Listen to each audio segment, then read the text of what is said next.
Hello friends, എല്ലാവർക്കും നമസ്കാരം. നിങ്ങൾ ഏവരും കാത്തിരിക്കുന്ന അലീനയുടെ നാളത്തെ വിശേഷത്തിലേക്ക് എല്ലാ കൂട്ടുകാർക്കും സ്വാഗതം. എല്ലാവർക്കും നല്ല രാത്രി ആശംസിച്ചുകൊണ്ട് തന്നെ നമുക്ക് നാളത്തെ വിശേഷത്തിലേക്ക് കിടക്കാം. ലൈക്ക് ചെയ്യാനും ഹൈപ്പ് ചെയ്യാനൊന്നും മറക്കരുത് കേട്ടോ.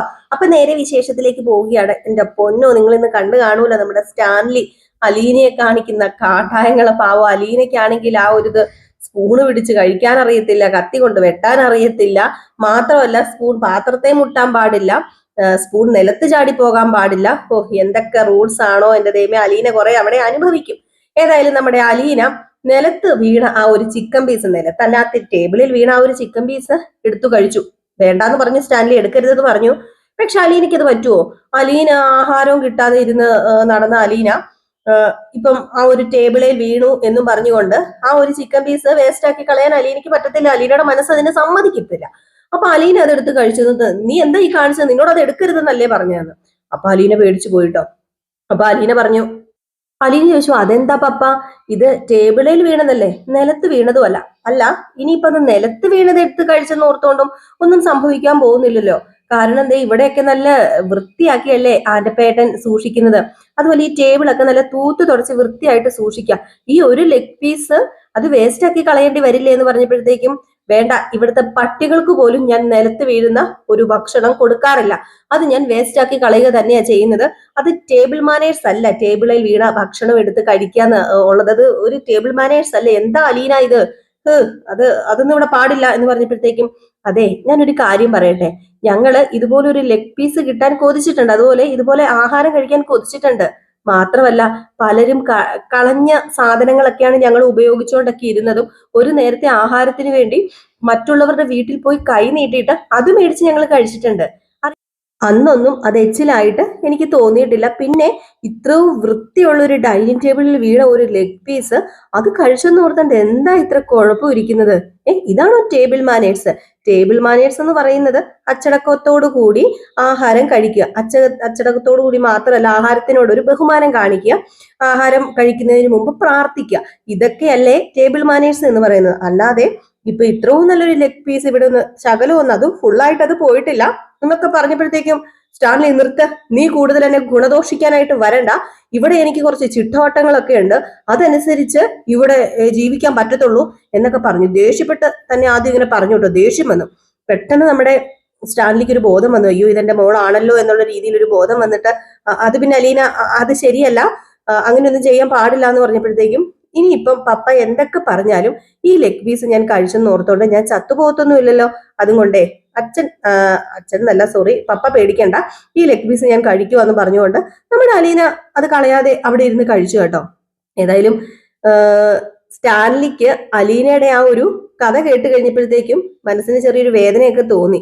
അപ്പം അനാഥാലയത്തിലായിരുന്നു, പല വീടുകളിലും ചെന്ന് കൈ നീട്ടി ആഹാരത്തിന് നിന്നിട്ടുണ്ട്. അത് അവരെ എച്ചിലാണോ എന്താണോ തരുന്നതെന്നൊന്നും അറിയാൻ പാടില്ല. പക്ഷെ അത് മേടിച്ച് വയറ് നിറച്ച് കഴിച്ചിട്ടുണ്ട്. അങ്ങനെ എൻ്റെ അവിടെ ഉണ്ടായിരുന്ന ഞങ്ങളുടെ അവിടുത്തെ അന്തേവാസികൾക്ക് എല്ലാം അത് മേടിച്ച് കൊടുത്തിട്ടുണ്ട്. അന്നൊന്നും ഇല്ലാത്ത ആ ഒരു അറപ്പും വെറുപ്പും ഇപ്പൊ എനിക്ക് പ്രത്യേകിച്ച് തോന്നേണ്ട കാര്യമില്ലല്ലോ എന്ന് പറയുന്നത്, ഇത് പറഞ്ഞത് മനസ്സിൽ ഇങ്ങനെ മുഴങ്ങി മുഴങ്ങി മുഴങ്ങി ഇങ്ങനെ കേൾക്കുകയാണ് കേട്ടോ. ഏതായാലും ഇത്രയും ഭക്ഷണമൊന്നും താൻ ഇതുവരെ കണ്ടിട്ടില്ല എന്നും, ഇത്രയും ഭക്ഷണമൊന്നും ഞാൻ ഒരുമിച്ച് ഇരുന്ന് കഴിച്ചിട്ടില്ലെന്നും, ഏതെങ്കിലും ഒന്ന് മാത്രം ഞാൻ കഴിക്കുകയേ ഉള്ളൂ എന്നും ഒക്കെ അലീന പറഞ്ഞു. പക്ഷേ ഈ സ്റ്റാൻലിയുടെ ദൂർത്തടുപ്പും അലീന ഇതോടുകൂടി മനസ്സിലാക്കി കേട്ടോ. ആ ടേബിളിൽ ഇരുന്ന ഭക്ഷണത്തിൽ പലതും നമ്മുടെ സ്റ്റാൻലി എന്തൊക്കെയോ കാണിച്ചു കൂട്ടി കഴിച്ചിട്ട് വെച്ചിട്ട് പോവുക എന്നുള്ളതല്ലാതെ, സത്യം പറഞ്ഞാൽ ടേബിൾ മാനേഴ്സ് ഇല്ലാത്തത് നമ്മുടെ സ്റ്റാൻലിക്ക് തന്നെയാണ്. സ്റ്റാൻലി ആ ഭക്ഷണം മുഴുവൻ വേസ്റ്റ് ചെയ്ത് കളയാണ് ചെയ്യുന്നത്. എന്നാൽ പിന്നെ അത്യാവശ്യത്തിന് മാത്രം എടുത്ത് കഴിക്കുക എന്ന് മാത്രമല്ല, അത് മുഴുവൻ വേസ്റ്റിൽ കൊണ്ട് തള്ളുക. മാത്രമല്ല നമ്മുടെ അലീന കിച്ചണിനകത്തേക്ക് കയറി ചെന്നു. കഴിച്ചൊക്കെ കഴിഞ്ഞിട്ട് കിച്ചണിനകത്തേക്ക് കയറി ചെന്നു. കുറച്ചൊക്കെ നമ്മുടെ സ്റ്റാൻലി ദേഷ്യപ്പെട്ടെങ്കിലും സ്റ്റാൻലി തന്നെ സ്റ്റാൻലിനെ നിയന്ത്രിക്കാൻ ശ്രമിക്കുന്നുണ്ട്. അലീനയ്ക്ക് ഇനി എന്ത് തോന്നിയാലോ എന്നൊക്കെ ഓർത്തിട്ടാന്ന് തോന്നുന്നു കുറച്ചൊക്കെ സ്റ്റാൻലി നിയന്ത്രിക്കുന്നുണ്ട്. അങ്ങനെ ആഹാരമൊക്കെ കഴിച്ചു കഴിഞ്ഞു. ആ ഭക്ഷണം കഴിച്ച പാത്രമൊക്കെ നമ്മുടെ അലീനെ കൊണ്ടുവയ്ക്കാൻ തുടങ്ങിയപ്പോ ആന്റപ്പൻ പറഞ്ഞു, വേണ്ട വേണ്ട മോളെ കുഞ്ഞി, അത് അവിടെ വെച്ചേരെ, ഞാൻ എടുത്ത് വെച്ചോളാന്ന് പറഞ്ഞപ്പോ അലീന പറഞ്ഞു, അതിനിപ്പോ എന്താ, ഞാൻ കഴിച്ച ഭക്ഷണം ഇരുന്ന പാത്രം അത് ഞാൻ കഴുകി നോർത്തോണ്ട് എന്താ പ്രശ്നം ഇരിക്കുന്നത് ആന്റപ്പൻ ചേട്ടാ? അതുകൊണ്ട് ഇതില് ആന്റപ്പൻ ചേട്ടൻ തോന്നണ്ട, ഞാൻ തന്നെ ഇത് എടുത്തോണ്ട് വെച്ചോളാന്ന് പറയുമ്പോഴത്തേക്ക്, കുഞ്ഞ് എന്റെ പൊന്നോ, ഇത് കേണൽ സാറങ്ങാനും കണ്ടു കഴിഞ്ഞിട്ടുണ്ട്, ഞങ്ങളുടെ ജോലി പോകൂല്ലോ എന്ന് പറഞ്ഞപ്പോ, അങ്ങനെ ജോലി പോവുകയാണെങ്കിലേ എനിക്കൊന്ന് കാണണമല്ലോ, ഞാൻ ഇത് എടുത്തോണ്ട് വെച്ചോളാന്ന് പറഞ്ഞുകൊണ്ട് അലീന ആ പാത്രമൊക്കെ പിറക്കി നേരെ കിച്ചണിലേക്ക് കൊണ്ടുവയ്ക്കുകയാണ്.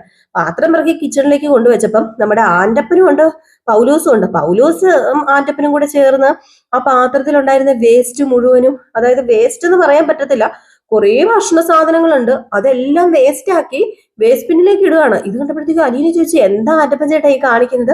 ഇത് എന്തുമാത്രം ഫുഡ് ഇവിടെ വേസ്റ്റ് ചെയ്യുന്നത്? അത് പിന്നെ കുഞ്ഞെ, ഇത് കഴിച്ചതല്ലേ, കേരളദേഹം കഴിച്ചതല്ലേ, അപ്പൊ പിന്നെ ഇതിനിപ്പോ യൂസ് ചെയ്യത്തില്ല, ഇതിനിപ്പോ ഇത് ഉപയോഗിക്കത്തില്ല, ഞങ്ങൾ ഈ ഫുഡ് ഉപയോഗിക്കത്തില്ല, നാളെ രാവിലെ അത് ചൂടാക്കി കൊടുത്താൽ പോലും അദ്ദേഹം കഴിക്കത്തില്ല, അപ്പൊ പിന്നെ ഫ്രഷ് ആയിട്ടുള്ള സാധനങ്ങൾ തന്നെ ഉണ്ടാക്കണം എന്ന് പറഞ്ഞപ്പോഴത്തേക്കും അലീന പറഞ്ഞു, എന്നാ പിന്നെ ഇത്രയും ഫുഡ് ഉണ്ടാക്കി വേസ്റ്റ് ചെയ്ത് കളയേണ്ട ആവശ്യമില്ലായിരുന്നല്ലോ, ആവശ്യത്തിനുള്ള ഫുഡ് മാത്രം ഉണ്ടാക്കിയാൽ പോരായിരുന്നു എന്ന് ചോദിച്ചപ്പം, എന്റെ പൊന്നു കുഞ്ഞെ, ഇതൊക്കെ പണ്ടേ മുതലുള്ള ശീലമാണ്, ഇതൊന്നും മാറ്റാൻ പറ്റത്തില്ല. കേണൽ അദ്ദേഹത്തിന് 3-4 കൂട്ടം കറിയും കാര്യങ്ങളും ഒക്കെ വേണം. അതിനിടെ ചപ്പാത്തി, ചോറ്, പറയുന്ന സാധനങ്ങളൊക്കെ നമ്മൾ ഉണ്ടാക്കി കൊടുക്കണം, ആ നിമിഷം തന്നെ ഉണ്ടാക്കി കൊടുക്കണം. അത് എത്രമാത്രം കഴിക്കുന്നൊന്നും, ചിലപ്പോൾ ഒത്തിരി കഴിക്കും, ചിലപ്പോൾ കുറച്ചേ കഴിക്കുള്ളൂ, അതൊന്നും പറയാൻ പറ്റത്തില്ല. നാളെ ഉണ്ടാക്കുന്ന കേട്ട് ചൂടാക്കി കൊടുക്കാനും സമ്മതിക്കത്തില്ല. മാത്രമല്ല, ഇവിടുത്തെ പട്ടികൾക്കൊന്നും മനുഷ്യൻ കഴിക്കുന്ന ആഹാരങ്ങളല്ല കൊടുക്കുന്നത്, ആ പട്ടികൾക്ക് വേറെ എന്തൊക്കെയോ ആഹാരം, നല്ല നല്ല പോഷക ആഹാരങ്ങളാണ് കൊടുക്കുന്നത്, അവർക്ക് പോലും വേസ്റ്റ് ഇവിടെ കൊടുക്കത്തില്ല. ഇപ്പം കേരളദേഹം അകത്തിരുന്ന് പറഞ്ഞില്ലേ, ഇതൊക്കെ ഇവിടെ പറ്റത്തില്ല, ഇവിടുത്തെ പട്ടികൾക്ക് പോലും വേസ്റ്റ് കൊടുക്കത്തില്ലെന്ന് പറഞ്ഞില്ലേ, അത് ചുമ്മാ പറഞ്ഞതല്ല, സത്യമായിട്ടും അങ്ങനെ തന്നെയാണ് കാര്യങ്ങളൊക്കെ. ഇവിടുത്തെ പട്ടികൾക്ക് പോലും വേസ്റ്റ് കൊടുക്കാറില്ല എന്നിങ്ങനെ പറഞ്ഞു കേട്ടോ. ഏതായാലും ഈ ഇതൊക്കെ കേട്ടിട്ട് അലീന, വല്ലാത്ത കഷ്ടം തന്നെ എന്നുള്ള രീതിയിൽ ആ വേസ്റ്റ് ഒക്കെ കളയുന്നത് കണ്ട് ഭയങ്കരമായിട്ടും വിഷമിക്കുകയാണ് കേട്ടോ. കാരണം എത്ര അനാഥ കുഞ്ഞുങ്ങളാണ്, അല്ലെങ്കിൽ എത്ര അനാഥരാണ്, എത്ര തെരുവിൽ ഉറങ്ങുന്നവരാണ് ഒരു നേരത്തെ ഭക്ഷണത്തിന് വേണ്ടി കൊതിക്കുന്നതെന്ന് അറിയാമോ നിങ്ങൾക്കൊക്കെ? എന്നിട്ടാണ് നിങ്ങൾ ഇതൊക്കെ ചെയ്ത് കാണിച്ചു കൂട്ടുന്നതെന്നൊക്കെ പറയുന്നുണ്ട്. സ്റ്റാൻലിക്കാണെങ്കിൽ അലീനയുടെ മുമ്പിലൊന്നും പറയാനും പറ്റത്തില്ല, പക്ഷെ അലീനയുടെ ഈ വക കാര്യങ്ങളൊന്നും അംഗീകരിക്കാനും പറ്റത്തില്ലാത്തൊരവസ്ഥയാണ്.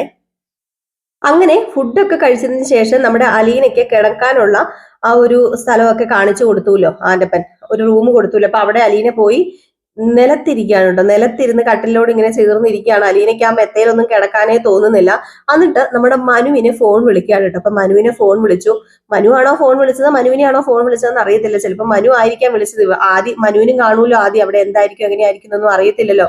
അങ്ങനെ മനു വിളിച്ചു ചോദിച്ചു, മനു എങ്ങനെയുണ്ട്, പോയ സ്ഥലം കൊള്ളാമോ എന്നൊക്കെ ഇങ്ങനെ വിളിച്ചു ചോദിച്ചപ്പോഴത്തേക്കും, അല്ല മനുവേട്ടൻ അറിയായിരുന്നോ ഞാൻ വന്ന സ്ഥലം എവിടെയാണെന്ന് മനുവേട്ടൻ അറിയായിരുന്നോ എന്ന് ചോദിച്ചപ്പോഴത്തേക്കും, നീ നിന്റെ പപ്പായുടെ അടുത്തേക്കല്ലേ പോയത്, അതെനിക്ക് അറിയായിരുന്നു എന്ന് പറഞ്ഞപ്പം, അതാര് പറഞ്ഞു? അത് എന്നോട് ആരെങ്കിലും ആയിക്കോട്ടെ പറഞ്ഞത്, അല്ല നിനക്ക് അവിടെ പോയിട്ട് എങ്ങനെയുണ്ട്?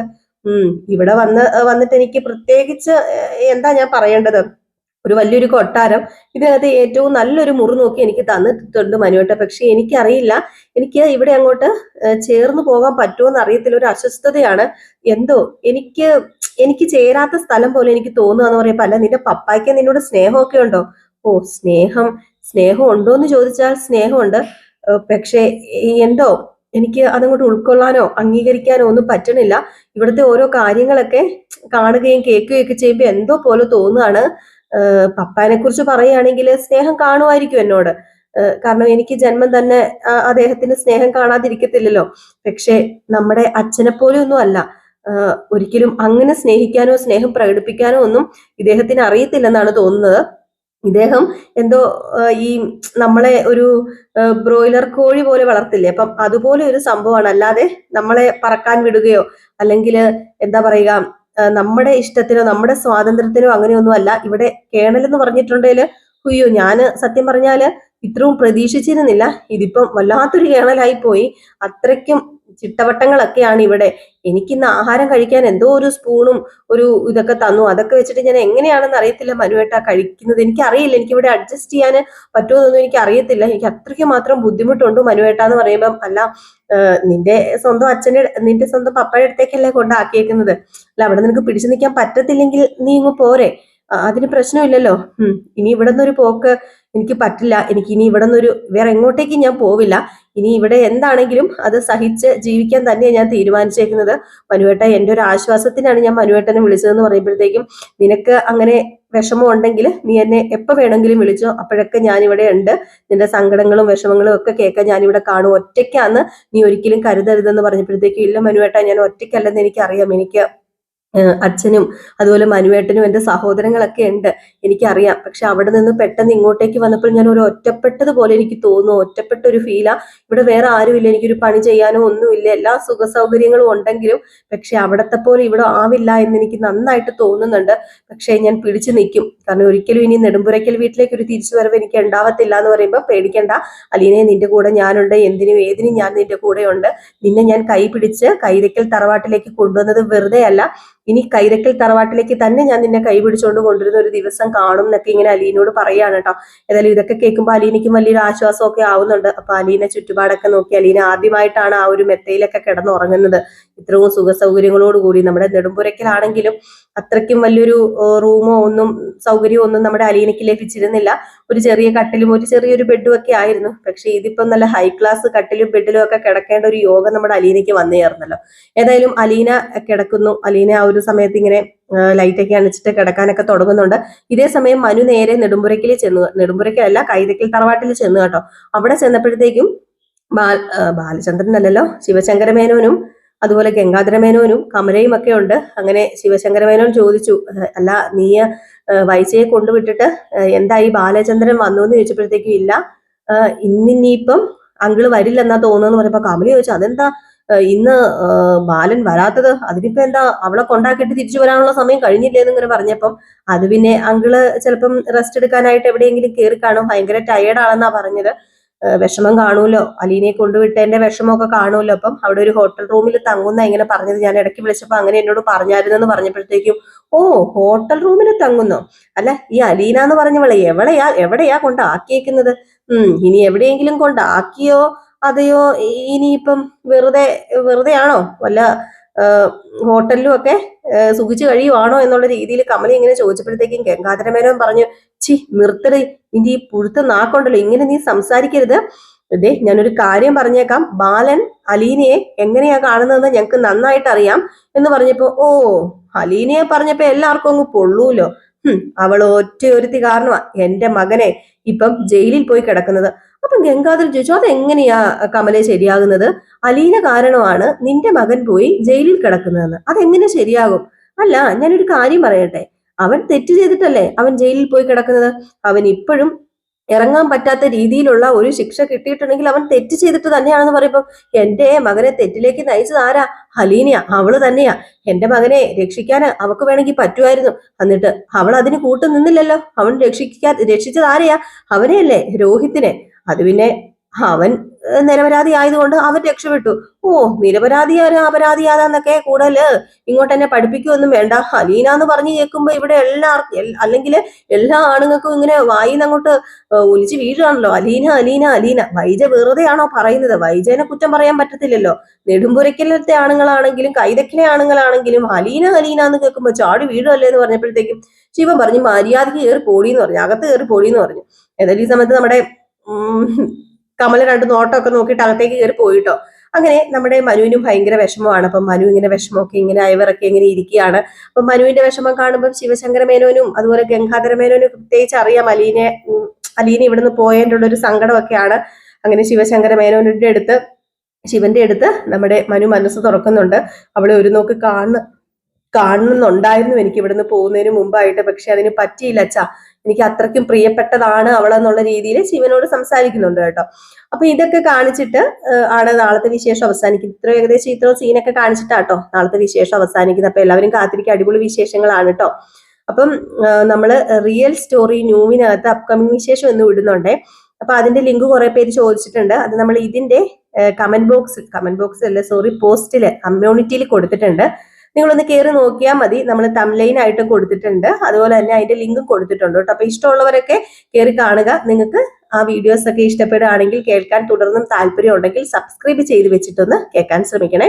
അപ്പൊ എല്ലാവർക്കും നല്ലൊരു രാത്രിക്ക് ആശംസിച്ചുകൊണ്ട് നിർത്തുകയാണ്. ലൈക്ക് ചെയ്യാനും ഹൈപ്പ് ചെയ്യാനും ഒന്നും മറക്കരുത്. ഇനി അങ്ങോട്ടേക്ക് കിടിലൻ വിശേഷങ്ങളാണ് വരാനിരിക്കുന്നത്. കിടിലൻ എന്ന് പറഞ്ഞു കഴിഞ്ഞിട്ടുണ്ടെങ്കിൽ ബാലചന്ദ്രൻ വന്നു കഴിയുമ്പോൾ നമ്മുടെ വൈജയ്ക്ക് തുടങ്ങുകയാണ് കണ്ടകശനി, അത് കൊണ്ടേ പോകത്തുള്ളൂ. അപ്പൊ അതൊക്കെ നമുക്ക് കാത്തിരുന്ന് ആസ്വദിച്ചൊക്കെ കാണാം കേട്ടോ. അപ്പൊ Tata bye bye, next video ആയിട്ട് വരാമേ.